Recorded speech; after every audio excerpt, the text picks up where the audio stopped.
Bienvenidos a Relatos del Más Allá. Me encantaría saber desde dónde nos escuchan, dejen sus comentarios, los leo con atención.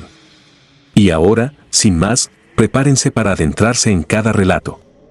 Que los disfruten.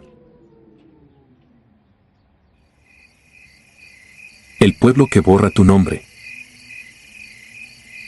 Me llamo Isaías y ya soy abuelo. He enterrado a varios conocidos, pero a los que conocí aquel verano de 1974 en la Sierra de Veracruz no los vi morir. Solo dejaron de existir, como si alguien hubiera borrado sus nombres de todos los recuerdos menos del mío.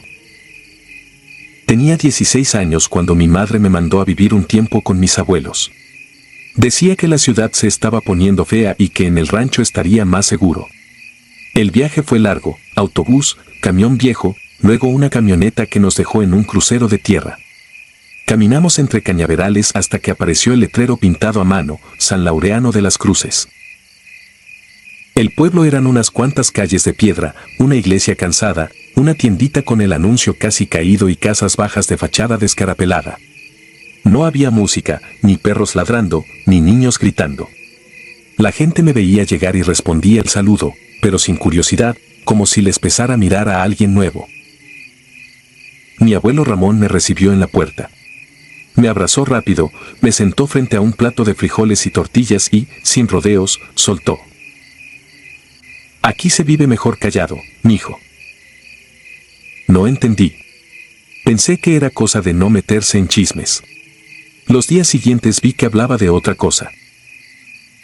Ayudaba en la milpa, iba al molino, acompañaba a mi abuela al mandado. Escuchaba pláticas en los patios y en la fila de la tienda. Lo primero que me llamó la atención fue que nadie usaba nombres. No oías Lupita, Tomás o Don Chuy. Era mi viejo, la mayor, el de la tienda, el que ya no está. Una tarde, junto a la barda del patio, escuché a dos señoras. La hija de doña Petra, empezó una. Se quedó trabada. Hubo un silencio raro. La que se fue, corrigió al final. No dijo cómo se llamaba ni a dónde había ido. Y la otra sintió como si eso alcanzara. Esa noche intenté comentarlo con mi abuela. Me miró seria, apretó la taza de café entre las manos y solo dijo: "Aquí no hace falta andar repitiendo nombres. Cansa". Luego cambió de tema. Poco después conocí a don Matías, el hombre más viejo del pueblo. Siempre estaba en una banca frente a la iglesia, viendo la puerta cerrada. Decían que se había quedado solo porque se le fueron todos. Mi abuela me mandó llevarle unas mandarinas. El viejo las tomó, peló una y murmuró, sin verme: "Antes los nombrábamos a todos. Uno por uno. Hasta que entendimos". Quise preguntar qué habían entendido, pero sonaron las campanas y mi abuela me llamó. Cuando volteé, el viejo me observaba como si estuviera haciendo cuentas conmigo. La primera noche que los oí fue poco después. Me despertó una vibración pareja en las piedras de la calle, como de muchos pies avanzando juntos. La casa estaba a oscuras. Me acerqué a la ventana y levanté apenas la cortina. La luz del farol alcanzaba para dibujar varias siluetas avanzando en fila hacia la parte vieja del pueblo, donde las casas parecían vacías desde hacía años. No distinguía caras ni ropa. Eran figuras más densas que la oscuridad, un poco encorvadas, andando con un ritmo exacto. Entre todas, una se detuvo. Sentí que giraba la cabeza hacia mi ventana. No vi ojos, pero algo se me paró en el pecho. Me hice hacia atrás y me quedé pegado a la pared hasta que los pasos se fueron alejando. Al amanecer le conté a mi abuelo. Dejó la cuchara a medio camino. "Aquí es mejor no ver lo que sale de noche", dijo. "Y menos andar contándolo". No pregunté más. Por primera vez lo vi asustado. La procesión no se escuchaba diario, pero el pueblo la presentía. Las tardes en que iba a pasar, los niños dejaban de jugar temprano, los perros se escondían y las gallinas se subían solas al árbol del patio. Nadie comentaba nada. Era como un acuerdo silencioso. Una tarde jugábamos canicas en la plaza. Un flaco moreno al que todos llamaban el güero, por pura burla, iba perdiendo y se desesperó. Tiras igualito que el hijo de doña Irene, él, dijo. Se quedó mudo. Miró alrededor con los ojos abiertos y apretó la mandíbula. Nadie le exigió que terminara la frase. Nadie preguntó cuál hijo. El juego siguió, pero yo lo vi varias veces volteando hacia la parte vieja del pueblo, donde empezaba un camino de tierra cubierto de maleza. Esa noche los pasos llegaron hasta nuestra puerta. Yo ya no me asomaba. Me quedé sentado en la cama, con los pies colgando, sintiendo como las piedras del patio crujían bajo algo que no veía. El aire se volvió frío de golpe. Entonces escuché mi nombre junto a la ventana, con la voz de mi madre. Isaías, ábreme. Me temblaron las manos. Estuve a punto de contestar. En eso, otra voz se pegó a la primera, más áspera, diciendo también mi nombre. Luego otra, y otra más. No eran gritos ni lamentos, era mi nombre repetido en distintas gargantas, amontonado, al ritmo de los pasos quietos frente a la casa. Olía a tierra mojada y a flores viejas, como de altar abandonado. Yo solo necesitaba abrir la boca para responder. Sentía las palabras en la lengua, listas. Entonces una mano pesada me agarró del hombro. Era mi abuelo, con el rosario enredado en los dedos. No contestes, dijo casi sin mover la boca. Ellos no saben decir tu nombre completo. Si tú lo sueltas, ya lo agarraron entero. Y de ahí no te lo quitan. Se sentó a mi lado, nos cubrió con una cobija gruesa y empezó a rezar en voz baja. Las voces tardaron en alejarse, como si fueran caminando de espaldas calle arriba. Al día siguiente, el güero ya no estaba. Su madre anduvo de arriba abajo, tocando puertas, asomándose a las ventanas. Nadie pronunció su apodo. Nadie se atrevió a decir mi hijo. Repetían que seguro se había ido con parientes, que ya regresaría. 2 días después, dejaron de mencionarlo por completo. Cuando yo lo nombraba, los otros muchachos me veían raro, como si inventara personas. Fue entonces cuando don Matías me llamó desde su banca. ¿Ya viste lo que pasa cuando uno quiere acordarse de más?, preguntó. Sacó de debajo de la camisa una cadenita con una plaquita de metal opaco. Estaba llena de rayones profundos. Apenas se distinguían unas pocas letras sueltas, como restos de palabras borradas a la fuerza. Yo intenté apuntarlos, dijo. Todos. Los que se fueron, los que dejaron de nombrar. Un día amanecí solo. Y tuve que empezar a rayar también. Si te aferras, se enfurecen. No pregunté quiénes eran ellos. No hacía falta. A las pocas semanas mi madre me mandó llamar de vuelta a la ciudad.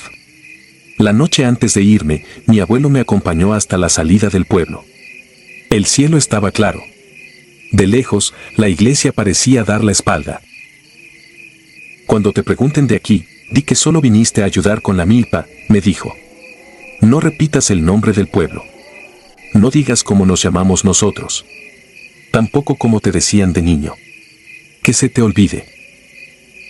Asentí. Nunca lo cumplí del todo. Hay cosas que no se borran, por más que uno quiera. Con los años, casi nadie volvió a mencionar San Laureano. Supe por gente del rumbo que el camino se vino abajo en una temporada de lluvias y nunca lo arreglaron. El pueblo dejó de salir en las pláticas. Ni para bien ni para mal. Simplemente desapareció de las conversaciones como si alguien hubiera apagado un interruptor. Hoy, cuando mis nietos me piden relatos, les cuento de la ciudad, de los talleres, de la vida dura en los camiones. Esta historia casi no la saco. Y cuando lo hago, como ahora, cuido cada palabra. No doy apellidos, no marco puntos en el mapa, no digo nombres completos. Porque de vez en cuando, en noches muy silenciosas, me despierto con la sensación clara de que en alguna parte siguen avanzando esas filas de figuras, buscando a quien se atreva a pronunciar lo que allá se quiso borrar. Y me da miedo pensar que con solo decir un nombre, todos volteen al mismo tiempo. Por eso, si esta noche, cuando te acuestes, escuchas pasos parejos en la calle y una voz conocida te llama desde la ventana, no respondas. No preguntes quién es. No abras. Puede que no sea nadie vivo. Puede que un pueblo entero, perdido en la sierra, esté esperando que su palabra llegue a tu boca para empezar a borrar también tu nombre.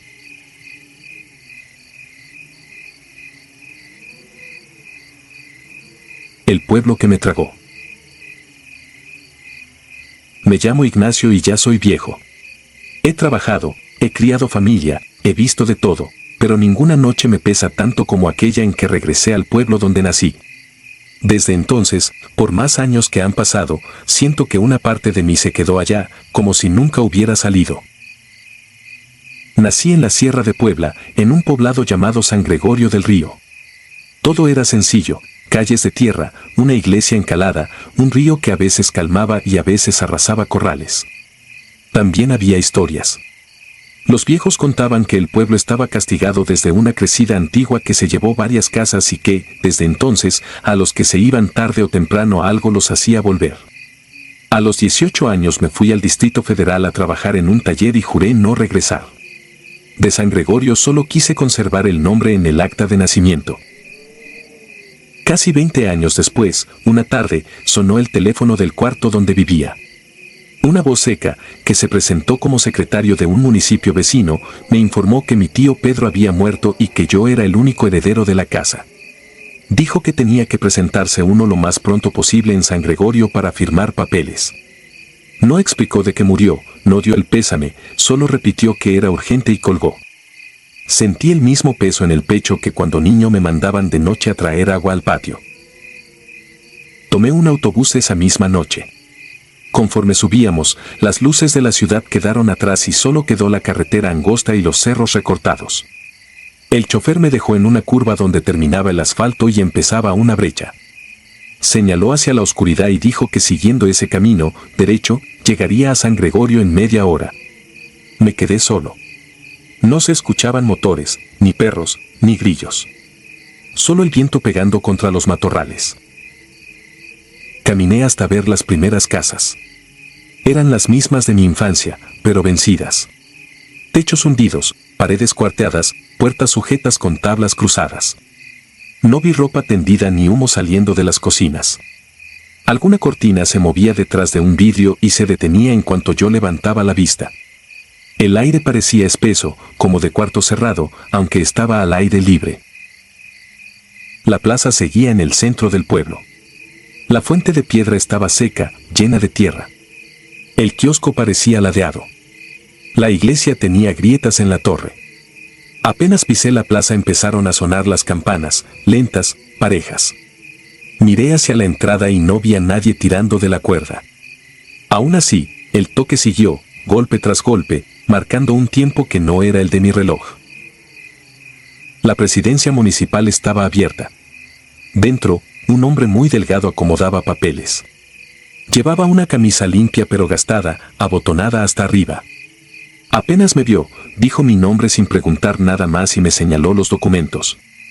Reconocí la letra de mi tío, pero las fechas se veían corridas, solo se distinguían los meses.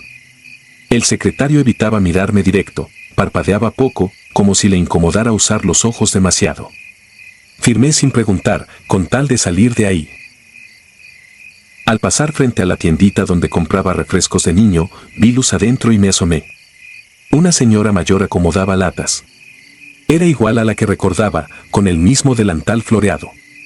Su piel se veía demasiado lisa para alguien con ese cabello tan blanco. La saludé por costumbre. Levantó la cabeza, me miró apenas un segundo y murmuró: «Ya regresó». No preguntó quién era, no ofreció nada. Siguió acomodando como si yo fuera un recuerdo que se había vuelto a sentar en la banca de siempre. La casa de mi familia estaba a 2 cuadras. La pintura se caía a pedazos, la puerta mostraba manchas de humedad. Al entrar, me recibió un aire denso, mezcla de tierra, tabaco viejo y ropa guardada. Los muebles estaban en su sitio, cubiertos de polvo. Sobre la mesa del comedor había un plato con restos resecos de comida, sin insectos alrededor. Como si alguien se hubiera levantado de ahí un momento antes y el tiempo se hubiera detenido. Subí al cuarto donde dormía de niño. La cama seguía tendida.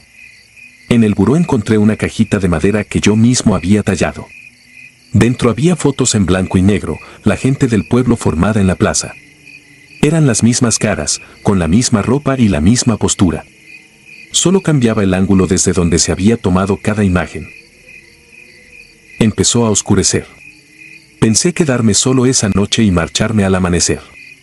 Me senté en la cama, pero no lograba relajarme. Entonces escuché pasos en el corredor. Lentos, arrastrados, seguros del camino. Se acercaron hasta la puerta de mi cuarto y se detuvieron.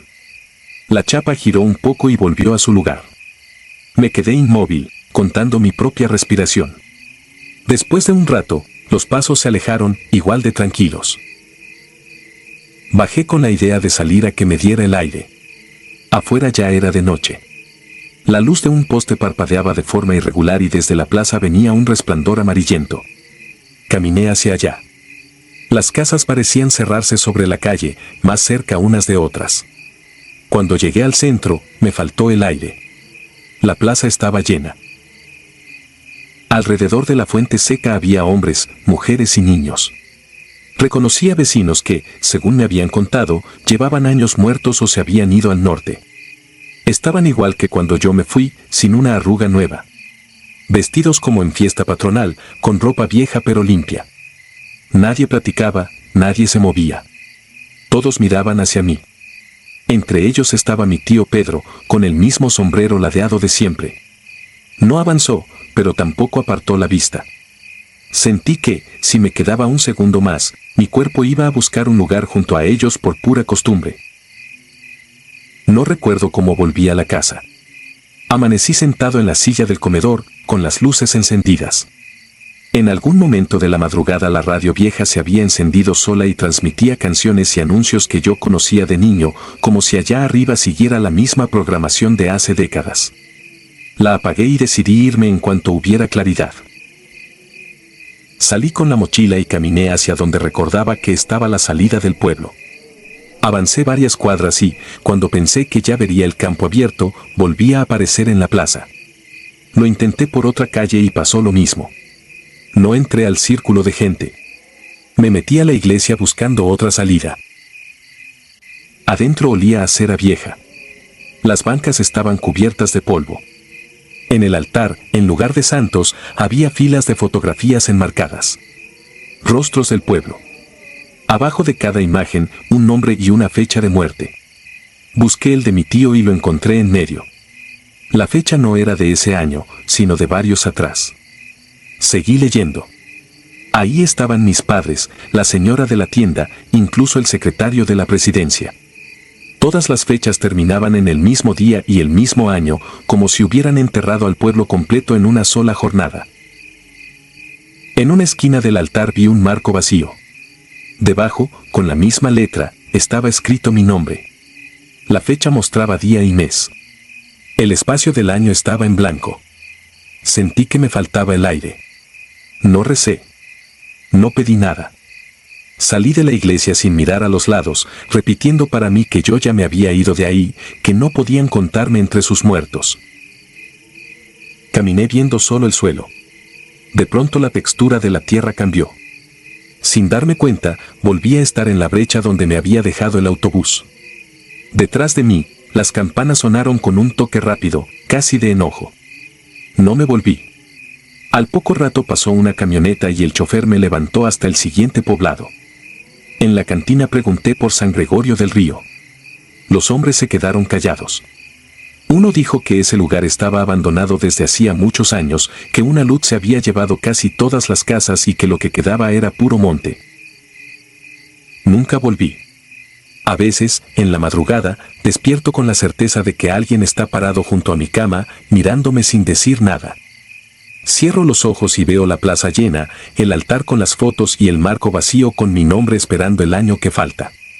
Siento que, cuando esa fecha se complete, el camino de regreso se va a abrir otra vez, aunque yo no quiera. Y por eso lo cuento, para que nadie de mi sangre se acerque a reclamar nada a un pueblo que, para los vivos, ya no existe.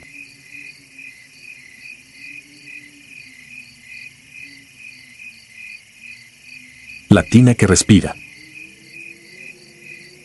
Escribo esto porque, si me pasa algo, quiero que quede claro que no fue un accidente ni una borrachera mal contada en carretera. Hay sitios en México que parecen inventados por alguien que odia a los forasteros, no porque estén lejos, sino porque te reciben como si ya supieran tu nombre, tu cansancio, tu necesidad y lo que traes por dentro. Llegué al rancho San Isidro de los Magueyes a finales de noviembre de 2006, después de una semana en la que la vida se me juntó como cuentas sueltas, un despido por recorte, una demanda de pensión atrasada, y el aviso de que si no pagaba la renta en 3 días me sacaban con todo y caja de herramientas. Por eso acepté el trabajo sin pensarlo, un contrato de 2 meses como técnico de mantenimiento para revisar bombas, tuberías y un sistema viejo de enfriamiento en una hacienda pulquera que juraban estaba reactivándose con apoyo municipal. Sonaba sencillo, necesitaba el dinero, pensé que lo peor sería la soledad. El camión me dejó en una desviación sin letrero. A partir de ahí, una camioneta oxidada me llevó por una brecha de tierra apretada entre magueyes. El cielo estaba bajo, de ese gris que no promete lluvia, pero sí silencio. A los lados, las pencas levantaban puntas como cuchillos quietos, yo miraba el paisaje y, sin saber por qué, sentía que lo estaba mirando algo más, como si cada planta tuviera ojos de sombra en la base. El rancho no era un pueblito como los de postal. Era una hacienda vieja, con muros altos, patios grandes y un tinacal amplio al fondo, de lámina y madera ennegrecida por años de fermento. Había una capilla pequeña, una plaza sin banca y casas dispersas que no formaban calle, solo presencia. La gente no saludaba con desconfianza abierta, era peor, era una cortesía seca, medida, como si ya hubieran ensayado la distancia exacta para no tocarte. La primera noche me quedé en el cuarto que me asignó doña Sabina, la administradora. No era la típica señora amable que te ofrece café, tenía la mirada de quien cuenta lo que falta y lo que sobra. Me dio la llave y dijo, sin subir la voz, aquí se apaga temprano, si oye algo, no salga. Quise bromear preguntando si era por ladrones, pero la frase me cayó como un golpe lento, asentí y subí con la maleta sintiendo que la escalera crujía con un ritmo que no era solo madera vieja. Al cerrar la puerta, el olor del cuarto me recordó cosas que no quería recordar, humedad, tierra, y ese toque agrio que se pega en los lugares donde se guarda algo demasiado tiempo. Me acosté vestido, con el celular sin señal y la sensación de que el aire estaba más frío cerca del piso.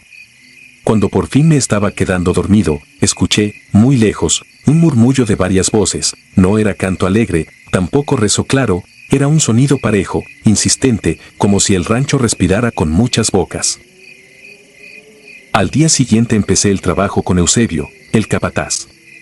Caminamos entre magueyes, revisamos tuberías enterradas, medimos presión en una bomba que se quejaba como animal cansado. Él hablaba poco, cuando yo preguntaba, contestaba lo necesario y miraba a otro lado, como si las palabras fueran algo que se pudiera derramar. En un punto, vi en la base de un maguey un pequeño arreglo, una cuerda de iste con nudos, 3 monedas viejas y una jícara con líquido oscuro. Me agaché por curiosidad, Eusebio me agarró del hombro antes de que tocara nada. Eso no, dijo, y no hizo falta más. La rutina fue tomando una forma rara, trabajábamos de día, la gente se apartaba sin hostilidad, pero sin calor, y al caer la tarde, el lugar se cerraba como si una orden invisible apretara las puertas. Cada tarde, a la misma hora, se escuchaba una campana corta desde la capilla, no marcaba misa ni fiesta, marcaba encierro. En el tinacal, yo podía ver, antes de que me pidieran retirarme, las tinas enormes alineadas como animales dormidos, con costras secas en los bordes y un olor fuerte que se te metía hasta el pensamiento. Había una, al centro, cubierta con una lona gruesa y amarrada con mecates, nadie la tocaba, nadie pasaba cerca sin bajar la mirada. Esa tercera noche me levanté por sed. Bajé por agua y encontré el corredor principal a oscuras, solo una luz amarilla, mínima, salía del tinacal, como si alguien hubiera dejado una lámpara prendida adentro. Me quedé quieto, escuchando, lo que venía de ahí era un goteo lento y un roce, como de tela moviéndose sola. Me dije que sería el viento colándose por las láminas, pero el aire afuera estaba quieto, pesado. Aún así, di 2 pasos, luego 3, y el olor agrio me golpeó de pronto, más intenso, como si acabaran de abrir algo. No alcancé a entrar. Doña Sabina apareció desde la sombra del patio, sin prisa, parecía estar esperándome. Le dije que no saliera, soltó, y lo dijo como quien repite un reglamento que ya ha cobrado multas. Yo volví al cuarto con la garganta apretada, tratando de convencerme de que estaba inventando nervios por el cansancio. Sin embargo, al cerrar la puerta, noté que mi maleta estaba un poco corrida, apenas unos centímetros, como si alguien la hubiera revisado con cuidado, sin desordenar, sin dejar huella. Al cuarto día, Eusebio me llevó a ver el área del antiguo enfriamiento, detrás del tinacal. Allí el piso tenía manchas viejas, oscuras, y las paredes olían a metal mojado. Mientras revisaba una válvula, escuché pasos detrás de mí. Pensé que era él, pero era un hombre mayor, con sombrero y manos curtidas. No se presentó, solo me miró como si yo fuera una herramienta que llegó tarde. «Usted tiene con deuda», dijo, y se fue sin esperar respuesta. Esa frase se me quedó pegada. ¿Deuda con quién? ¿Con qué? No era supersticioso, soy de ciudad, de números, de piezas que fallan por desgaste, de cosas que se arreglan. Pero a partir de ese día todo empezó a torcerse con detalles pequeños. El celular se apagaba aunque estuviera cargado, mi reloj se atrasaba siempre a la misma hora, los perros del rancho se quedaban mirando fijo hacia el tinacal, sin ladrar, con el rabo abajo, y por las mañanas, cerca de mi puerta, aparecían cosas que yo no había pedido, un pedazo de pan duro, una ramita de pirul, una moneda distinta cada vez, siempre vieja, siempre fría. Decidí irme el sábado, antes de que el lugar me tragara la cabeza. Empaqué temprano y busqué a doña Sabina para avisar. No la encontré, nadie parecía estar disponible, el rancho tenía un silencio raro, como día de descanso, pero sin descanso. Caminé a la salida con mi maleta y, donde yo recordaba la reja principal, encontré la puerta cerrada con una cadena nueva, brillante, y un candado que no había visto. Intenté gritar, mi voz sonó pequeña, y lo peor fue que alguien respondió desde adentro del patio, no con palabras, sino con un golpe seco de campana, uno solo, como un ya.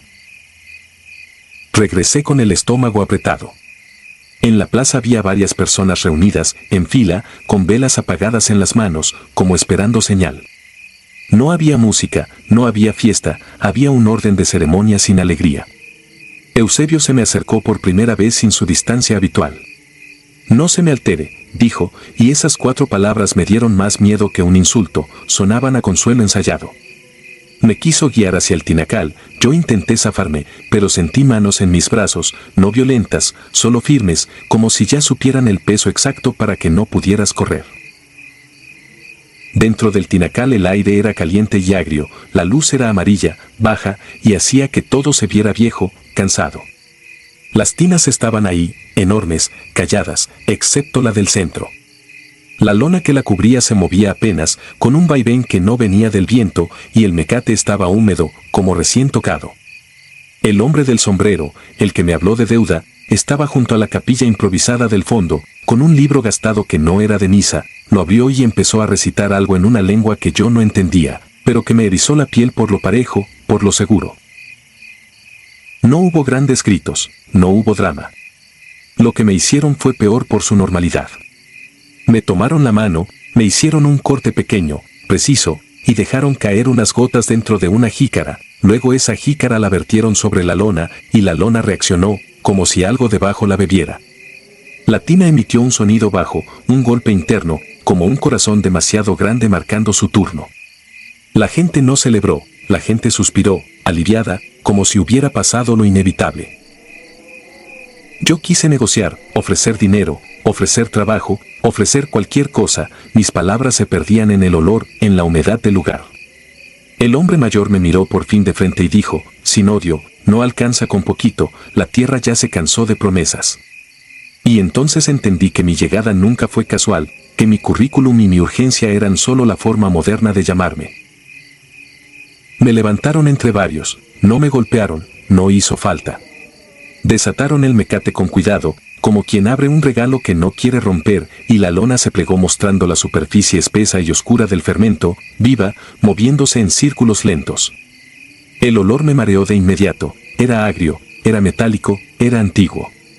Me empujaron hacia adentro y mi cuerpo cayó como si el líquido me tragara a medias, intenté hundirme para salir del susto, pero no podía, como si algo me sostuviera desde abajo, como si el fondo no quisiera soltarme.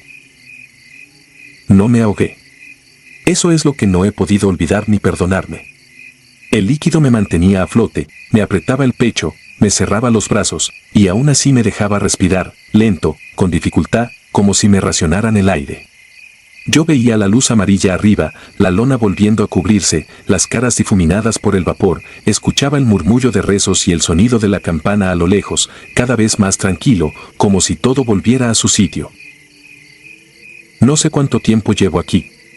El cuerpo se acostumbra a lo imposible con una rapidez que da vergüenza. A veces, desde arriba, cae algo, una moneda, una ramita, un pedazo de pan, a veces cae una gota tibia que no es agua. Hay momentos en que el líquido se mueve y siento que no estoy solo, que hay más peso, más presencia, más memoria atrapada en esta tina, sosteniéndome, apretándome, enseñándome a no luchar porque luchar gasta lo poco que te dejan. Hace un rato escuché motor afuera, un vehículo nuevo, escuché una voz preguntando por el técnico que debía estar aquí desde ayer. Lo dijeron con ese tono de oficina, de trámite, de contrato, lo dijeron como si el mundo de fuera siguiera intacto. Alguien respondió que sí, que ya llegué, que estoy atendiendo el sistema. Y la tina, debajo de mí, marcó otra vez ese golpe interno, lento, satisfecho, como si sonriera sin boca. Entendí que la deuda no era mía, era de todos, y que aquí, en San Isidro de los Magueyes, la pagan con gente que llega creyendo que solo viene a trabajar.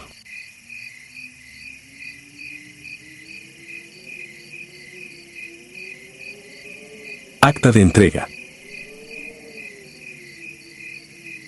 Nunca debí firmar aquella aceptación de herencia sin leerla 2 veces, y menos con la prisa de volver a mi rutina en Guadalajara, donde mi vida se medía en turnos, reportes y café recalentado en el hospital. Lo entendí tarde, cuando la noche se me metió en la ropa como humedad vieja y empecé a escuchar que el rancho, aún vacío, respiraba con paciencia, como si me hubiera estado esperando desde antes de que yo naciera. Fue en 2011. Me llegó un sobre con sello notarial y un nombre que yo apenas asociaba con fotografías deslavadas, mi tía Matilde. La recordaba por sus manos, por el olor a pomada de árnica y por una frase que soltaba cuando alguien se enfermaba, no es de medicina, es de palabra. Nunca volvió a visitarnos.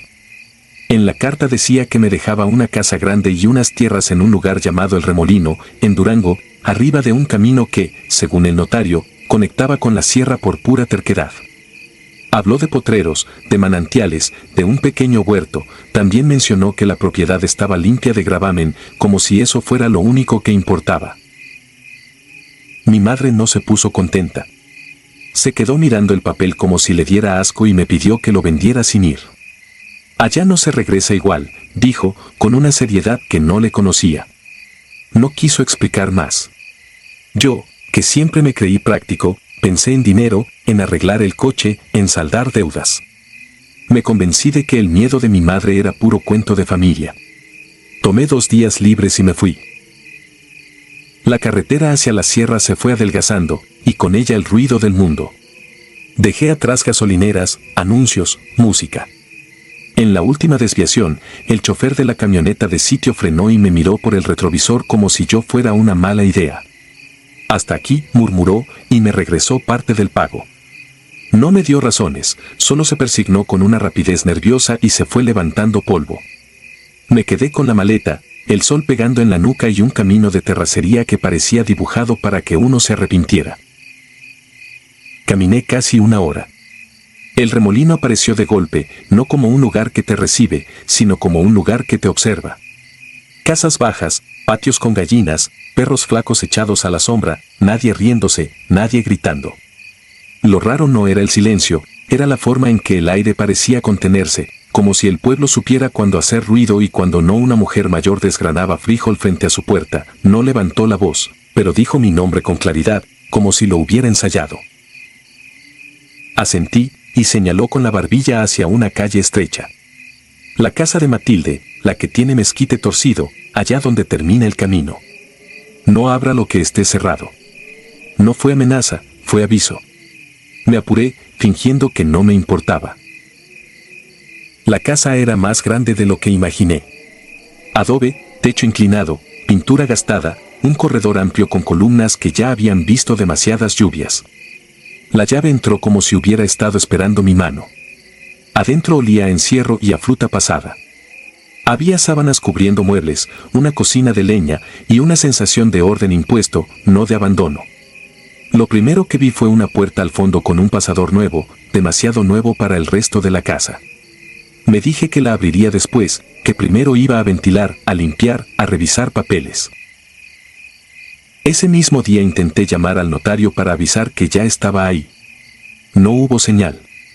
Caminé a la plaza buscando una tiendita con teléfono o alguien con radio. Nadie se ofreció. Me respondían con cortesía y con prisa, como si hablar conmigo les manchara el día. Un hombre me vendió una botella de agua y, sin que yo preguntara, me dijo, de noche no ande por el huerto, patrón. Y se fue sin despedirse. Al segundo día contraté a 2 del pueblo para ayudarme a limpiar el terreno. Se llamaban Adán y Lucio.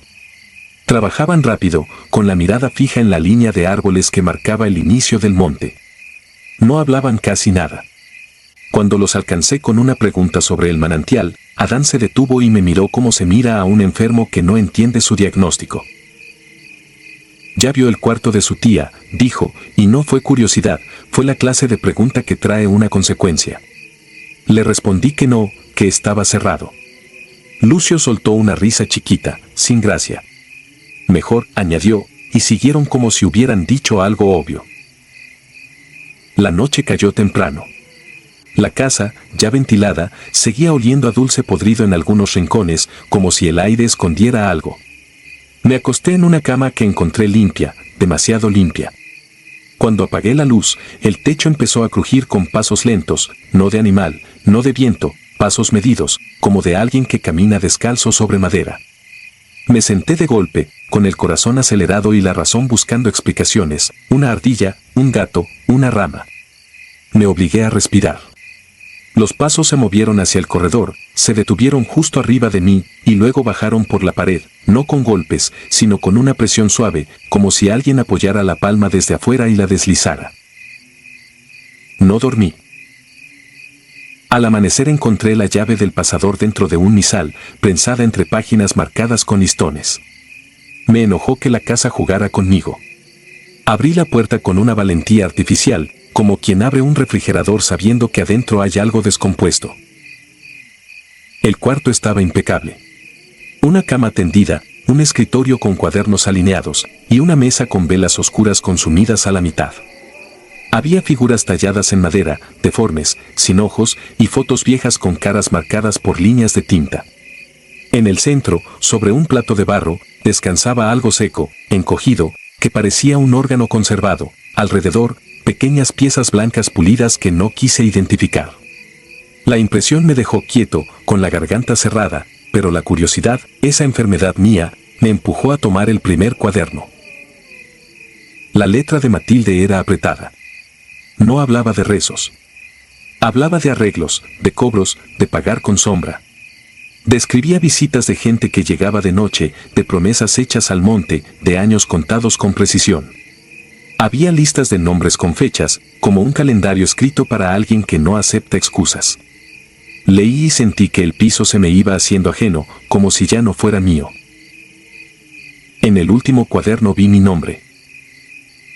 Debajo, una fecha, 3 semanas adelante.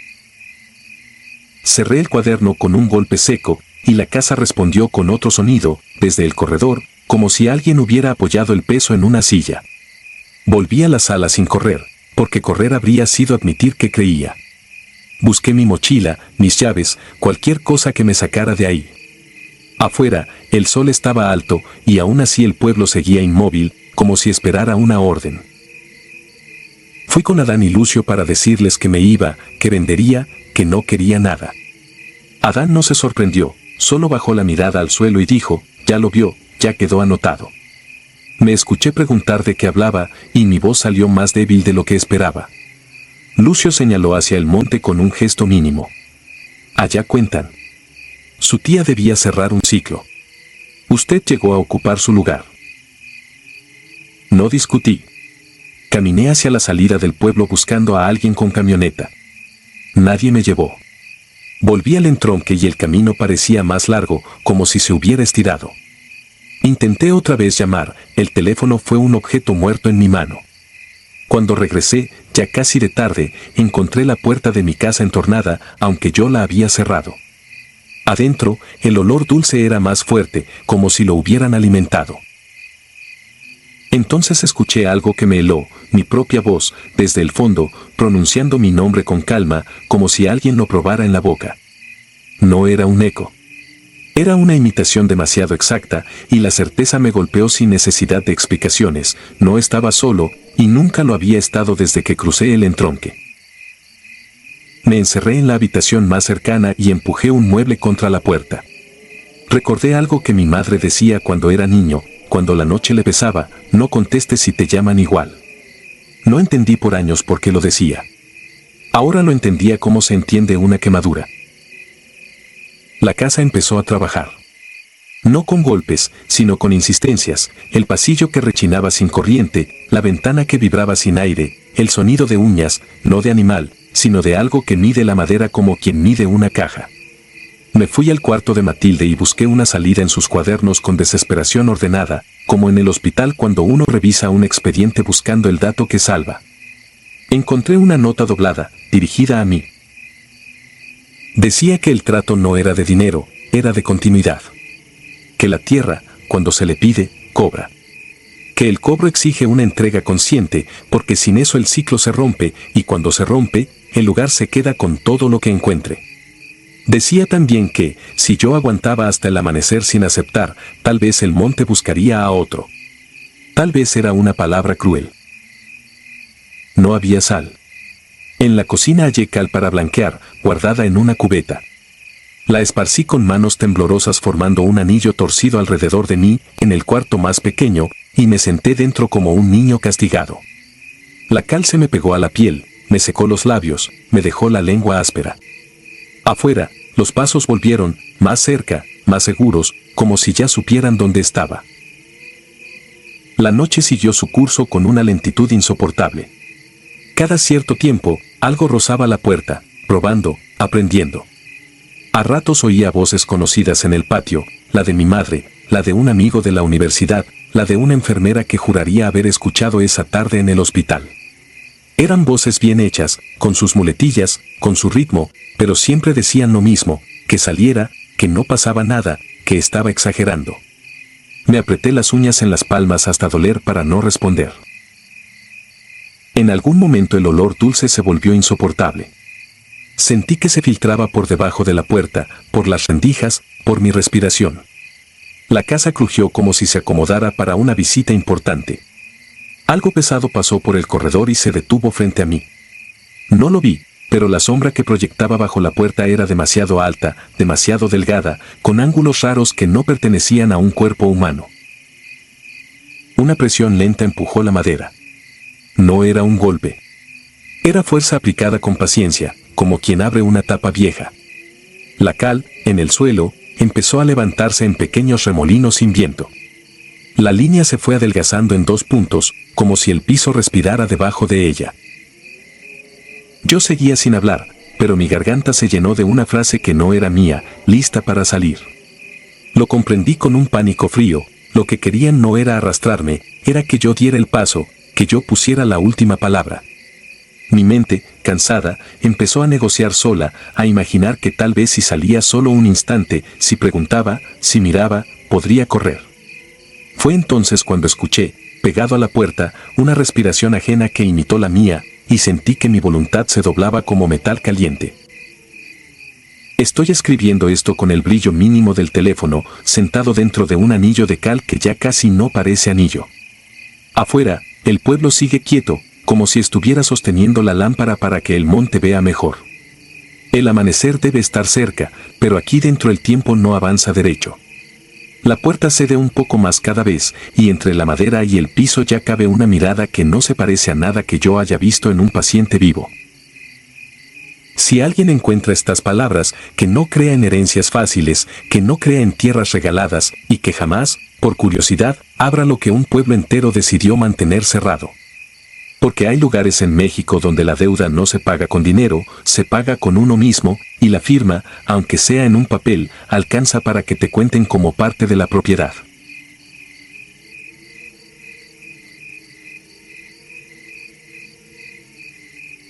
Aquí no tienes nombre. Volví a San Jerónimo del Salitre en agosto de 2019, después de 17 años sin pisar ese valle reseco del norte donde la tierra se agrieta como si llevara décadas esperando una lluvia que ya no le pertenece. No fue nostalgia lo que me empujó, sino una clase de cansancio que se te mete detrás de los ojos cuando se te cae una vida entera en silencio, un divorcio largo, un departamento prestado, días que se parecían demasiado entre sí. Empecé a soñar con la plaza del pueblo, con el kiosco y la iglesia de cantera opaca, con el olor de la leña en las mañanas. Me despertaba con esa sensación absurda de que alguien, desde muy lejos, estaba recordándome por obligación. De niño venía cada verano con mis padres para ver a mi abuela Celia, que vivía en una casa baja de adobe, con un pirul al frente y una zanja por donde corría agua cuando el temporal se dignaba. En esas calles de tierra aprendí a distinguir el ladrido de cada perro, a regresar a casa cuando encendían los faroles y el pueblo se volvía una fila de sombras quietas. Cuando mi abuela murió yo tenía 13 años. Después de eso, mis padres se fueron a Guadalajara, y San Jerónimo quedó guardado como una foto vieja, intacta, lejana, confiable. O eso me repetí durante años. Manejé casi 7 horas, cruzando tramos de carretera donde el sol aplasta el asfalto y lo vuelve un espejismo. Los cerros bajos aparecieron al fin, polvosos, como si el aire los hubiera estado desgastando desde siempre. Llegué cerca del atardecer, cuando el cielo baja y todo se vuelve más plano, más callado.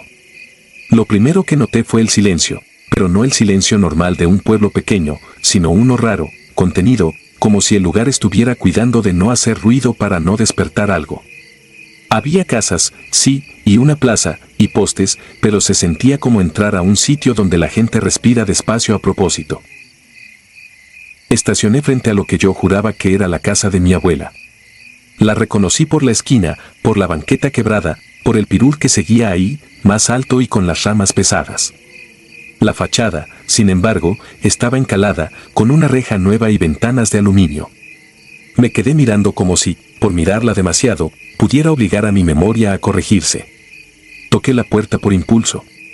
Abrió una mujer de unos 50 y tantos, piel curtida, ojos sin prisa, como si la estuviera interrumpiendo en algo muy serio. ¿Qué se le ofrece? Le dije mi nombre, le dije el nombre de mi abuela, le dije que esa casa era nuestra. La mujer me observó con una paciencia rara, con una especie de lástima seca, y negó despacio. Aquí nunca ha vivido nadie con ese nombre. Se me apretó el estómago. Señalé el pirul, le conté del corredor, de la cocina donde mi abuela guardaba el pan en un trapo, de la marca que yo mismo dejé en la pared, una raya con mi altura cada año. La mujer miró hacia adentro, como si revisara algo, y luego volvió a mí con el mismo gesto neutro. Se está confundiendo. Esta casa es de mi familia desde siempre. Cerró sin fuerza, pero con decisión. Me quedé afuera con la mano todavía en el aire, sintiendo un calor extraño en la cara, como si me hubieran sorprendido mintiendo. Caminé al centro. La plaza seguía donde debía estar, con su kiosco de hierro y las bancas, pero se veía gastada, como si nadie se hubiera sentado ahí en mucho tiempo. Había gente, poca, moviéndose despacio, sin mirarme directo. En la fonda que recordaba por el olor a guisos pedí un café. Me lo dieron sin preguntas. El sabor fue amargo, con un toque metálico que no supe explicar. A mi alrededor hablaban bajito, con frases cortadas, y cuando entraba alguien, las miradas se acomodaban como si midieran distancias. Yo era un ruido, un objeto que no iba ahí. No había hotel, o al menos no vi ninguno abierto, así que decidí dormir en el auto, con el respaldo hacia atrás y las ventanas apenas bajadas. La noche cayó rápido. San Jerónimo se apagó de golpe, como si alguien hubiera bajado un interruptor que también apagaba la intención del lugar. Me dormí a tirones, vigilando sin querer el parabrisas, el retrovisor, el borde de la calle.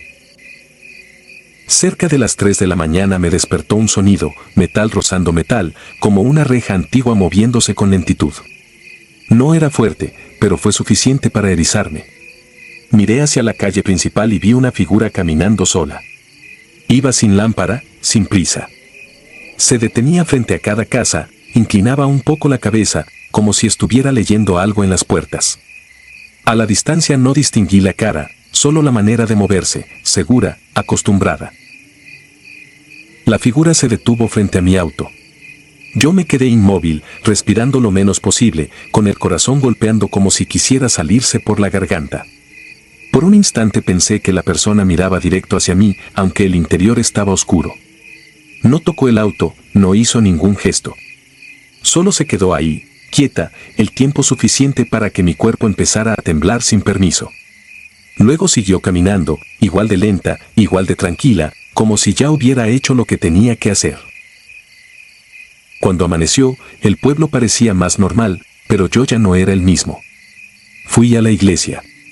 Por dentro olía a cera vieja y polvo, y había una luz opaca que entraba por las ventanas altas. Busqué al sacerdote o a quien estuviera encargado, porque necesitaba una prueba, un registro, una cosa escrita que me devolviera el piso. Encontré a un hombre joven acomodando sillas. Le conté lo de mi abuela, le pedí si existía algún libro de bautizos o de funciones. Me miró con incomodidad y, después de pensarlo demasiado, dijo una frase que todavía me pesa. Aquí no se apuntan esos nombres. No lo dijo como un dato, sino como una regla. Fui al panteón en una lomita al sur, el mismo camino de tierra que recordaba, con piedras sueltas y matorrales. El portón estaba entreabierto. Adentro, las tumbas eran viejas, muchas sin fecha, muchas con apellidos repetidos que no me decían nada. Caminé con paciencia, fila por fila, sintiendo el sol en la nuca y un zumbido constante en los oídos. No encontré a Celia. No encontré a mi abuelo. No encontré a nadie que me sonara. Era como si mi familia hubiera sido arrancada del papel y de la piedra, como si nunca hubiera existido. De regreso al auto, el aire se me hizo pesado. En el parabrisas, sobre el polvo acumulado, alguien había escrito con el dedo, letras grandes, torcidas y claras. No traes nombre. Me quedé congelado. No había huellas alrededor, no había marcas en la tierra, no había nadie cerca. Lo más terrible no fue la amenaza, sino la certeza de que alguien se había acercado mientras yo estaba lejos, con una calma casi doméstica, como quien deja un recado en la mesa. Decidí irme en ese momento, pero el pueblo empezó a cerrarse de una forma difícil de explicar. Tomé la salida hacia la carretera y a los pocos minutos vi la misma tienda con el letrero viejo que ya había pasado. Me dije que me había equivocado de calle. Volví a intentar, giré en otra esquina, aceleré más. Otra vez, la misma tienda. Otra vez, la misma barda con pintura descascarada. Era como dar vueltas dentro de una idea. Paré en seco, respiré hondo, y noté algo peor, mi teléfono no tenía señal, pero eso era normal. Lo que no era normal era que, en la pantalla, mi contacto principal ya no mostraba mi nombre completo. Solo una letra, como si el resto se hubiera borrado. Abrí mi cartera para ver mi identificación. Mi foto estaba ahí, pero mi nombre se veía raro, como si la tinta se hubiera aclarado en ciertos trazos. Pasé el dedo, intentando frotar, y el papel se sintió húmedo, como recién impreso. Me regresé al centro sin querer. Me estacioné frente al kiosco. Había 2 niños jugando, pero cuando me vieron, se quedaron quietos y uno tomó del brazo al otro para jalarlo hacia una sombra. Nadie me hablaba. Nadie me preguntaba nada. Era peor que un rechazo, era una aceptación silenciosa de que yo no encajaba en ninguna categoría del lugar. Esa tarde me senté en una banca y traté de recordar, con fuerza, la voz de mi abuela, su manera de reírse, su mano en mi frente cuando me daba fiebre. Mientras lo intentaba, esas imágenes empezaron a perder filo, como si alguien estuviera pasando una lija por dentro de mi cabeza. Me asusté de mí mismo. Me levanté, caminé rápido hasta el auto, y ahí, sin pensarlo, tomé una libreta que traía en la guantera, una de esas que uno carga por costumbre. En la primera hoja escribí mi nombre completo, una y otra vez, apretando el bolígrafo hasta marcar la hoja. Cuando levanté la vista, sentí que alguien me observaba desde la esquina de una casa, sin moverse. Esa noche no dormí. Me quedé sentado, con el auto apagado, escuchando el pueblo respirar despacio. En algún momento, muy tarde, volvieron los sonidos de metal, los pasos lentos, esa presencia caminando casa por casa. No quise mirar. Me repetí mi nombre en la cabeza como una oración, una lista de cosas que no deben perderse. Aún así, por instantes, la mente me jugaba una mala pasada y me quedaba en blanco, como si la palabra que me definía estuviera escondiéndose detrás de una puerta. Al amanecer, por fin encontré la salida. No sé cómo. Solo sé que aceleré sin mirar atrás, y esta vez la carretera sí se abrió, y los cerros comenzaron a quedarse lejos. Llegué a la ciudad con una sensación de alivio que duró poco. En el primer alto, vi mi reflejo en el espejo retrovisor y tuve que mirarme 2 veces, porque había algo en mi cara que no supe reconocer, como si la expresión estuviera equivocada. Han pasado meses. He buscado San Jerónimo del Salitre en mapas, en registros, en notas viejas. Aparece apenas como un punto sin detalles, con datos mínimos, sin escuela registrada, sin actas accesibles, como si alguien hubiera decidido que el pueblo no necesitaba historia. He intentado llamar a conocidos de mi infancia y algunos números ya no existen. Una vez marqué a mi exesposa para preguntarle algo simple, y su voz, al contestar, traía una duda que me dejó frío. Me pidió que me identificara, como si no reconociera mi número ni mi manera de hablar. Desde entonces duermo con la libreta cerca. A veces la abro de madrugada y reviso que mi nombre siga ahí, que las letras no se hayan borrado. Algunas mañanas descubro que la tinta está más pálida, como si el papel estuviera bebiéndosela lento. Y hay noches, las peores, en que despierto con la certeza absoluta de que alguien está afuera, quieto, mirando mi puerta como aquella figura miraba las casas de San Jerónimo, esperando con paciencia a que yo deje de ser alguien, a que al fin cumpla la frase escrita en el parabrisas. Porque ahora entiendo lo más simple y lo más terrible, en ese pueblo no te matan, no te persiguen, no te gritan. Te hacen algo más limpio. Te quitan lo único que te salva del olvido, te quitan el nombre, y con él, todo lo demás.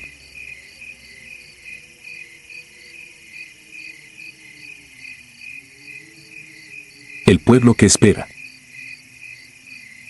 Me llamo Ignacio, tengo 72 años y ya casi no salgo del pueblo. Las rodillas ya no dan para andar de un lado a otro como antes, pero la cabeza, por desgracia, sigue recordando demasiado bien. Siempre que mis nietos me piden historias de carretera, les cuento de cuando manejaba camiones de carga por todo Veracruz y Puebla. Pero esta, la que voy a dejar aquí, casi nunca la digo completa. No porque no me crean, sino porque a mí mismo me cuesta aceptar que seguí vivo después de aquello. Fue en el año de 1978, más o menos. Yo trabajaba llevando refacciones para maquinaria desde Puebla hacia la zona de Martínez de la Torre, por la carretera vieja, esa que se mete entre cafetales y pueblitos donde el pavimento se acaba de golpe. Ese día se me hizo tarde saliendo del almacén.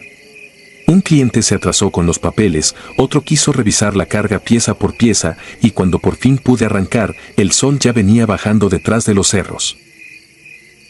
Mi plan era llegar a un crucero conocido antes de que oscureciera, dormir allí en un paradero y seguirle al amanecer.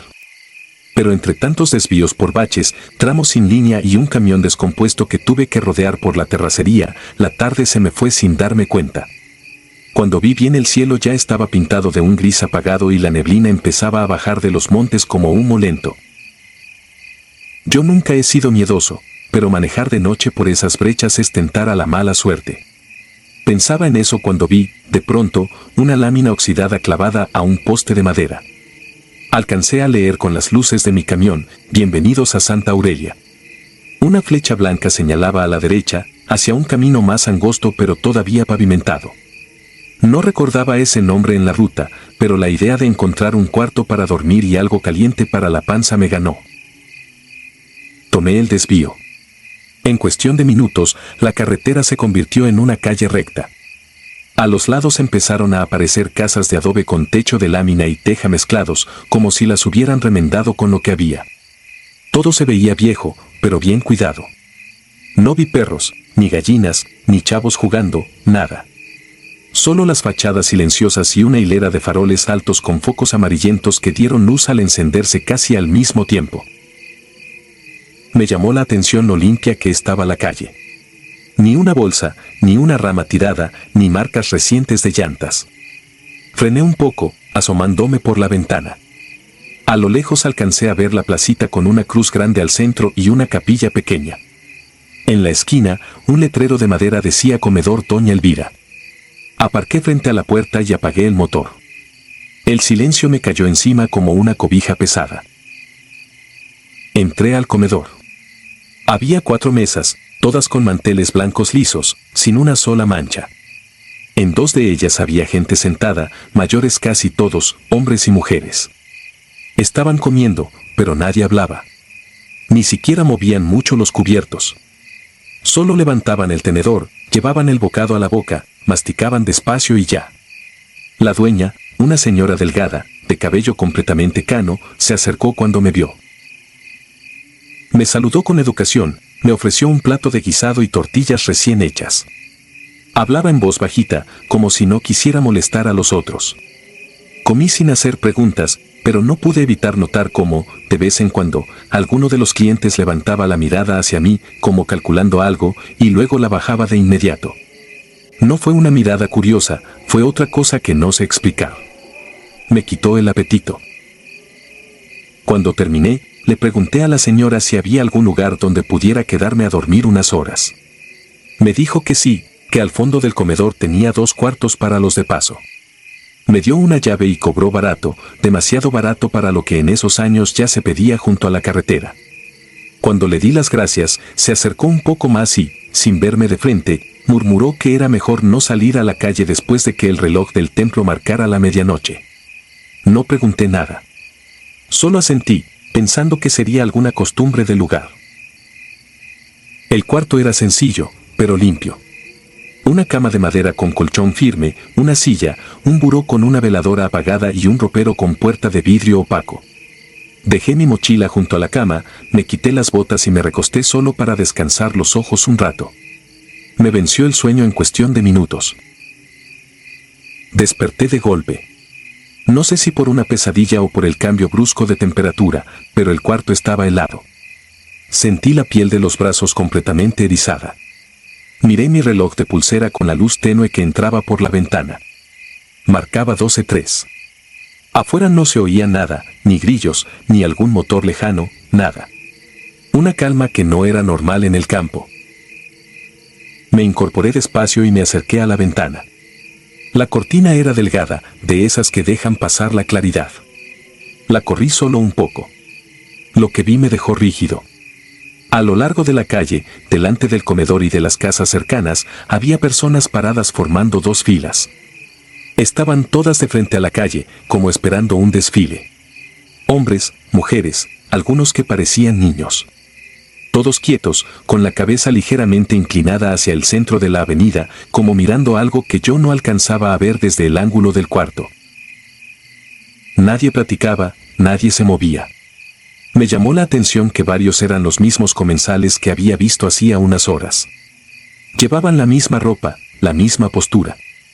Quise cerrar la cortina, pero en ese momento escuché un golpe seco en la puerta del cuarto. Uno solo, fuerte, como de puño o de algo pesado. Me quedé congelado. La segunda mano del reloj sonaba en mi cabeza como si marcara el tiempo con martillazos. Esperé un rato, sin respirar casi. No se volvió a escuchar nada. Me acerqué a la puerta con el corazón en la garganta. Pegué el oído a la madera. Silencio absoluto. Me dije que quizá había sido el viento, aunque dentro de mí sabía que allí no corría ni una corriente de aire. Tomé valor y abrí.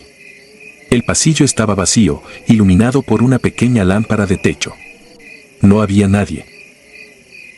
Regresé al cuarto sintiendo una incomodidad que no tenía nombre. Cuando pasé frente al ropero, noté algo en el vidrio opaco de la puerta. No fue un reflejo claro al principio, solo una forma oscura a mi espalda. Me di la vuelta. No había nada detrás de mí. Cuando volví a mirar el vidrio, vi, por un instante, un rostro pegado al cristal, como si estuviera del otro lado, dentro del mueble. La piel se veía hinchada, y los ojos, completamente abiertos, parecían fijos en mí. Parpadeé y desapareció. El vidrio volvió a mostrar solo una sombra alargada que supuse era la mía. Ese fue el momento en que decidí que no me quedaría ni un minuto más en Santa Aurelia. Me puse las botas como pude, agarré la mochila, salí del cuarto y atravesé el comedor en silencio. No vi a la señora, ni a los clientes. La puerta principal estaba entreabierta. Afuera ya no estaban las filas de gente. La calle estaba vacía, iluminada por los mismos faroles, aunque juraría que su luz era más blanca, casi enfermiza. Subí a la cabina del camión y encendí el motor. Miré de reojo el comedor. Alcancé a notar, por la ventana, que en una de las mesas había platos servidos, como si alguien se hubiera levantado a medias del alimento. Los cubiertos descansaban acomodados con precisión exagerada, paralelos al borde del plato. Nada se movía. Salí del pueblo sin mirar a los lados. Volví a la carretera, guiándome por la línea tenue del centro. Avancé varios kilómetros. Eso lo tengo clarísimo. Cambié de velocidad, pasé 2 puentes pequeños, vi un anuncio viejo de refrescos que recordaba de otras rutas. Empecé a tranquilizarme cuando, de pronto, apareció otro letrero a la orilla del camino. Era igual al primero, con la misma lámina oxidada. Bienvenidos a Santa Aurelia. Sentí que el estómago se me caía. Frené casi en seco. El motor siguió encendido, vibrando bajo mis manos. Miré alrededor. La curva, los árboles, la pendiente ligera, todo era igual a cuando había tomado el desvío. Solo que ahora no había ninguna flecha. Solo el nombre del pueblo frente a mí, como esperándome. En ese instante sentí que el asiento del copiloto se hundía ligeramente, como si alguien se sentara. El cinturón de ese lado se tensó un poco. No quise voltear. El aire dentro de la cabina se volvió espeso, difícil de respirar. Un olor a humedad antigua me llenó la nariz, como si hubiera abierto una habitación cerrada por años. Muy cerca de mi oído, una voz grave, gastada, habló despacio, tan cerca que sentí el aire frío en la piel. No se equivoque de camino otra vez, don Ignacio. Apreté el volante con toda la fuerza que pude. Tenía la certeza de que, si miraba, algo en mí se rompería para siempre. Metí primera sin pensarlo más y regresé por donde vine, pero esta vez conduje casi a vuelta de rueda, pegado al borde del asfalto, buscando cualquier desviación que me sacara de ahí. No sé cuánto tiempo pasó hasta que vi, a lo lejos, las luces amplias de una gasolinera moderna, con varios surtidores y un anuncio enorme que no recordaba de antes. Me detuve temblando. Cuando por fin me animé a voltear al asiento del copiloto, no había nadie. El cinturón estaba flojo, como siempre. Bajé, pedí un café y, mientras lo esperaba, me quedé viendo un mapa pegado junto a la caja. Venía marcada la carretera, los pueblos, los entronques. Seguí con el dedo todo el tramo que había recorrido. No había ningún Santa Aurelia. Le pregunté al despachador, un joven que se veía de la zona, si conocía un pueblo con ese nombre, entre la Libre y la Sierra. Se le borró la sonrisa. Me dijo que su abuelo hablaba de un lugar así, que había quedado casi vacío después de una peste muchos años atrás, y que una noche, según contaban, todo el que se quedó ahí desapareció. Que desde entonces algunos choferes juraban ver el letrero en la carretera, pero que lo mejor era no tomar ese camino. Y que, si por error topabas con el pueblo, no debías aceptar comida ni cama de nadie. Ese fue el último viaje que hice por esa ruta. Al poco tiempo cambié de trabajo, me metí a una bodega y dejé las carreteras. Hoy, cuando algún muchacho me dice que no pasa nada por manejar de noche, que ya conoce todos los atajos, le digo que hay lugares que no aparecen en los mapas, pero sí en la vida de los que se confían. Y que, si alguna vez ven un letrero viejo invitándolos a un pueblo que nadie más menciona, sigan de frente, aunque estén cansados. Porque hay sitios donde la gente no vive ni descansa. Solo espera.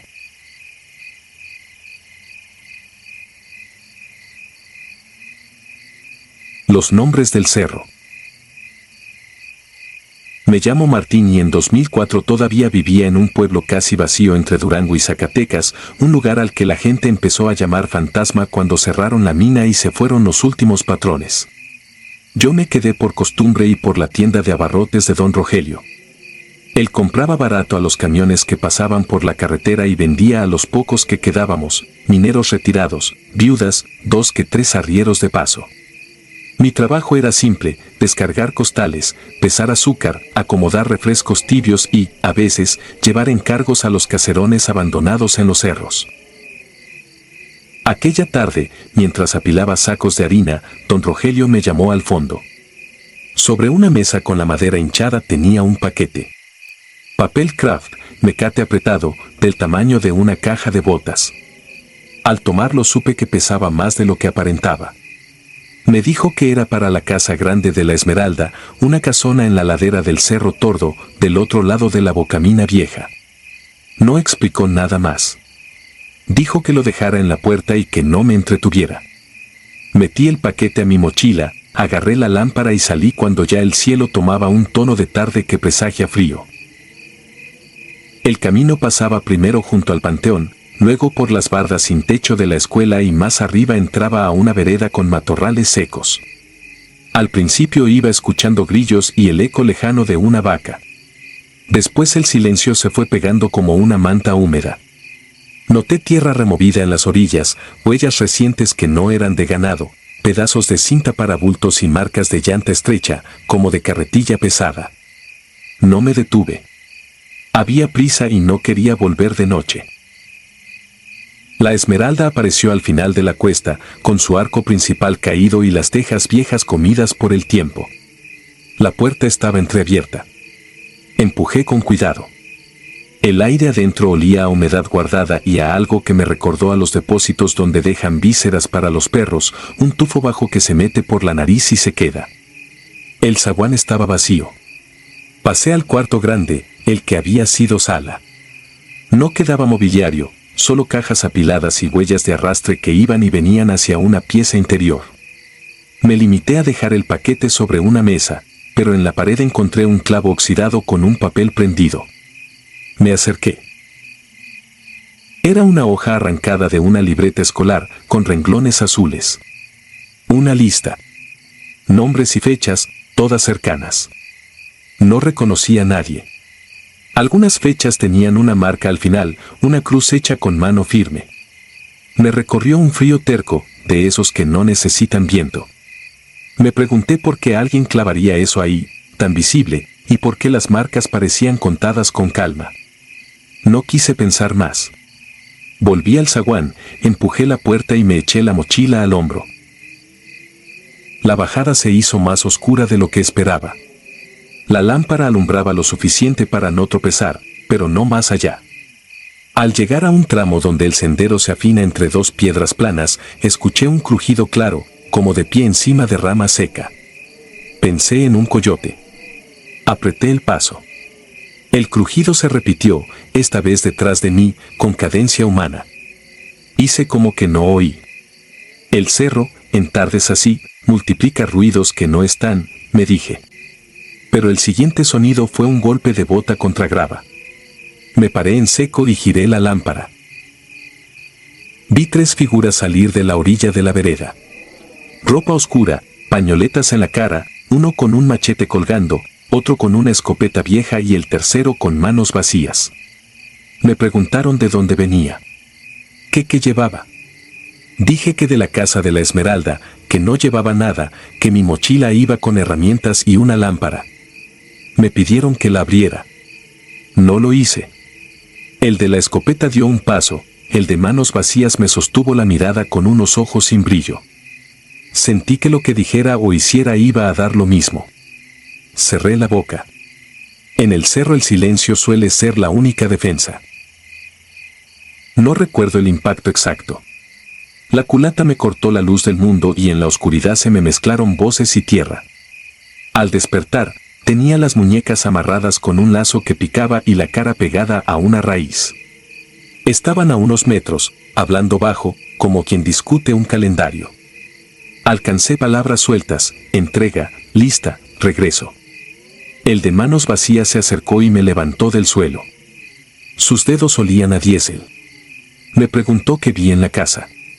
Dije que nada. Me preguntó por el papel en la pared. No contesté. No sé de dónde saqué fuerzas. No era valentía, era el impulso de alguien que no quiere morirse sin avisar en su casa. Empecé a retorcer las muñecas. El lazo estaba mal hecho y el sudor volvió resbalosas las fibras. Cuando el que tenía el machete volteó hacia el monte, tiré del lazo con todo y lo rompí con un chasquido. corrí cuesta abajo. La lámpara había quedado apagada, así que seguí el trazo del sendero por memoria y por el brillo pálido del cielo entre las piedras. Detrás de mí retumbó un trayazo. Un perdigón mordió una rama a mi derecha. Seguí sin medir, con el corazón golpeándome el cuello. El pueblo apareció como aparece siempre que uno lo necesita, primero las sombras de los techos caídos, luego la torre sin campana de la capilla. Crucé la calle principal, pasé frente a la escuela, llegué jadeando a la tienda. Toqué con los puños. Don Rogelio abrió sin sorpresa. Preguntó si había entregado. Dijo que me veía mal. Y sonrió, no con gusto, sino con alivio administrado, como quien cierra una cuenta. No supe qué responder. Señalé la sangre seca en mi ceja, las marcas del lazo en mis muñecas. Él miró sin mirar. Dijo que me lavara, que mañana veríamos lo de la paga. Esa noche me quedé despierto en el catre del cuarto trasero de la tienda, con la lámpara a un lado. El zumbido del transformador viejo llenaba el silencio. Pensé en la lista. Recordé una libreta igual, en la bodega, donde don Rogelio apuntaba los fiados. Nombres, fechas, montos. Me levanté, abrí despacio, caminé entre costales y cajas. La libreta estaba al fondo, sobre una cubeta. No eran cuentas. Eran nombres. Los mismos de la pared. Mismas fechas. Mismas marcas en cruz. El pulso se me trepó a las sienes. Cerré la libreta y la guardé debajo de mi camisa. Antes de amanecer salí por la puerta de atrás y caminé hacia la loma de los mezquites. Desde ahí se ve el camino a la mina y la vereda a la Esmeralda. A lo lejos vi luces que no eran de casa ni de camión. Eran lámparas en fila, como un hormiguero cuidadoso. Bajaban por el sendero y se disolvían en el caserón de adobe que queda junto a la herrería tirada. Me quedé agachado entre las piedras hasta que el día aclaró. Cuando volvió la luz, fui al archivo polvoso de la escuela abandonada. Había cajas con actas, listas de asistencia, planos sin uso. Encontré una carpeta con nombres del censo de 1998. Revisé. 2 nombres de la libreta estaban ahí, con dirección del pueblo y parentescos. Los busqué en mi memoria. Uno era el hijo de una mujer que se fue a Gómez. El otro, un arriero que no volvió de un viaje. Ambos sin denuncia, porque aquí nadie denuncia. Cerré la carpeta con las manos heladas. Regresé a la tienda cuando el sol ya estaba arriba. Don Rogelio barajaba billetes en el mostrador. Pidió que cerrara la puerta. Dijo que en estos pueblos hay que sostener el orden de cierta forma. Que la gente no se va sola. Que a veces se necesita ajustar cuentas sin papel oficial. Que él solo coordina encargos, que el cerro guarda lo que el llano no puede ver. Mientras hablaba, yo veía la sombra de la libreta escondida bajo mi camisa. Le pregunté si yo también estaba en una lista. Sonrió con esa calma que simula iglesia. Dijo que todo depende de si uno aprende a no mirar donde no debe. Esa tarde empaqué lo poco que tenía. No pasé a despedirme de nadie. Tomé la carretera de grava hacia el sur, con la libreta metida en una bolsa de plástico. La llevé a la comandancia más lejana que encontré abierta, en un poblado donde todavía venden pan caliente a media tarde. Dejé la libreta sin ni nombre ni señas. No sé qué hicieron con ella. Sé lo que pasó después. Por semanas se vieron camionetas subiendo al cerro y, de pronto, no se vio nada. No volví al pueblo. Pero a veces sueño con la hoja en la pared, con la tinta firme de las marcas y con la vereda que sube a la Esmeralda. Despierto con la sensación de que alguien me cuenta los días con paciencia, como quien enumera latidos. Cuando salgo a la calle y escucho un crujido de rama, giro instintivamente. Y aunque el lugar donde vivo ahora está lleno de gente, hay instantes en los que se siente igual que aquel cerro, un sitio donde los nombres pesan más que las piedras y donde aprender a no mirar cuesta la vida.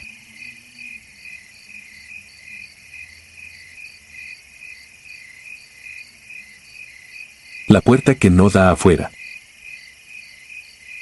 Me llamo Mateo Hernández. Nací en Atlixco, Puebla, y toda la vida he vivido del trabajo que sale, cargar, reparar, vigilar. No tengo estudios, pero sé cuando un lugar está torcido, aunque por fuera parezca en orden. En abril de 2021 me fui con mi esposa, Lidia, y con nuestra hija, Alma. En el pueblo ya no alcanzaba para la renta y habían empezado a pedir cooperaciones que nadie podía negar. Un primo me mandó el contacto de un administrador que buscaba gente para un campamento en la Sierra de San Luis Potosí, cerca de Real de 14, un pueblo del que muchos juran que está embrujado. Mantenimiento en una ex hacienda, pago semanal, casa y despensa. El lugar se llamaba La Garita de los Cedros. No aparecía en mapas. Llegamos en una camioneta con otras familias. El camino fue piedra, polvo y niebla, al final, una reja alta, una caseta con vidrio oscuro y un letrero sin nombre. Adentro había casas de lámina, bodegas, un generador y, al fondo, la construcción vieja de cantera, con corredores largos. El administrador, don Saúl, nos reunió bajo un foco que zumbaba. Leyó reglas sin alzar la voz: nadie sale sin permiso, nada de celulares en la jornada, nada de visitas, nadie anda después de las 9. Y una que repitió 2 veces: prohibido acercarse al tiro viejo, incluso de día. No explicó nada. Los primeros días fueron normales. Reparé techos, limpié canaletas, revisé el generador, hice guardias en la entrada. De noche solo se oía el viento, salvo un detalle que nadie mencionaba: a las 2:15 sonaba una campana, un solo toque, siempre igual. Yo pensé que sería metal moviéndose en la hacienda, pero ese toque parecía contar gente. La primera ausencia fue Ezequiel, un muchacho de 20. Un día no salió al pase de lista. Don Saúl anotó algo y puso a otro en su lugar. Al mediodía, el catre de Ezequiel ya no estaba, ni sus botas. Nadie preguntó, su compañero se quedó con la mirada fija en el piso. Esa noche la campana sonó más cerca, o eso sentí. Después empezaron cosas pequeñas que te desgastan, herramientas que amanecían limpias aunque las dejamos llenas de tierra, huellas de lodo seco en un corredor donde nadie debía pasar, olor a aceite quemado en la madrugada, como si encendieran maquinaria vieja. Y estaban las fotografías del pasillo principal, retratos antiguos de hombres con sombrero y lámparas de carburo. Un domingo miré uno con calma y se me cerró el pecho. En una esquina aparecía un hombre idéntico a Ezequiel, con la misma sonrisa, como si lo hubieran retratado décadas antes. Empecé a escribir notas en una libreta escondida. Horas, sonidos, movimientos. No por valentía, por instinto. La segunda ausencia fue la señora Irene, una viuda que hacía pan para vender. Amaneció su puerta cerrada por fuera con alambre nuevo y la ventana tapada con cartón. Don Saúl dijo que la habían trasladado por salud, pero nadie vio entrar ni salir vehículo alguno. Una madrugada me tocó guardia con niebla baja. Sonó la campana a las 2:15 y, justo después, escuché pasos dentro del patio grande, donde estaba prohibido. Me acerqué pegado a la malla. Entre sombras vi avanzar una fila de lámparas antiguas encendidas, con flama temblorosa, como si flotaran a la altura del pecho. El aire olía a aceite y a tierra recién removida. Desde el fondo, una puerta de madera se abrió sola, lenta, con un quejido largo. Ahí entendí que el tiro viejo era real. Esa puerta era una boca. Una de las lámparas se giró hacia mí. No me alumbró, pero sentí el peso de una mirada desde adentro, fría y atenta. Retrocedí sin hacer ruido hasta la caseta y fingí revisar el candado. Cuando volví a mirar, la fila ya no estaba. Solo quedó la puerta entreabierta, como si esperara a alguien que ya conocía el camino. Al amanecer don Saúl me llamó a su oficina. Me ofreció más dinero y una casa mejor a cambio de guardias fijas. Dijo que yo era confiable. Mientras hablaba, vi una caja de metal abierta sobre un mueble. Dentro había varias libretas como la mía, todas con letras distintas. Salí con la certeza de que no era el primero en anotar, y que a muchos los habían borrado sin dejar rastro. Esa tarde revisé la malla de la reja y busqué el tramo más flojo. Nos fuimos 2 noches después, cuando el generador fallaba y el campamento dormía. Lidia cargó a Alma, yo llevé agua, tortillas y la libreta. Corté el alambre con unas pinzas del trabajo y pasamos sin encender luz. Bajamos por el camino de terracería hasta sentir que la pendiente nos alejaba. Creí que lo habíamos logrado cuando sonó la campana. Sonó detrás de mí, clarita, como si alguien estuviera a mi lado. Alma despertó llorando. Apreté el paso y vi lo imposible. Delante, a lo lejos, estaba la misma reja de entrada, la misma caseta, el mismo foco zumbando. Sentí que el cerro nos regresaba, como un animal que escupe. No corrí hacia la reja.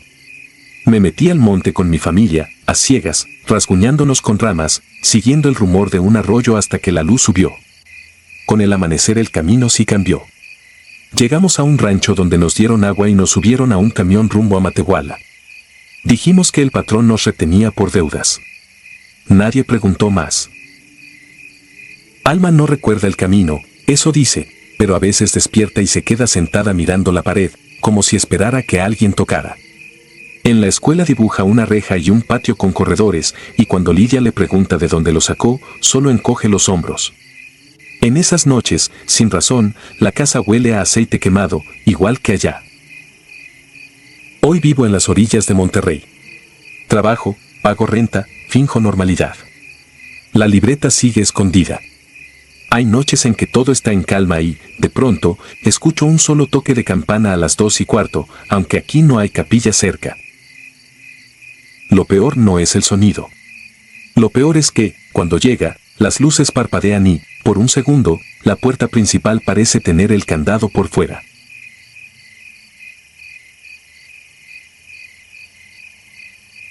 Si te gustaron estos relatos, regálanos tu like y déjanos tu comentario, y no olvides suscribirte al canal para que sigas recibiendo las notificaciones de los próximos relatos. Tu apoyo nos ayuda a seguir creciendo dentro de YouTube. Nuevamente, mil gracias y nos vemos en el próximo relato.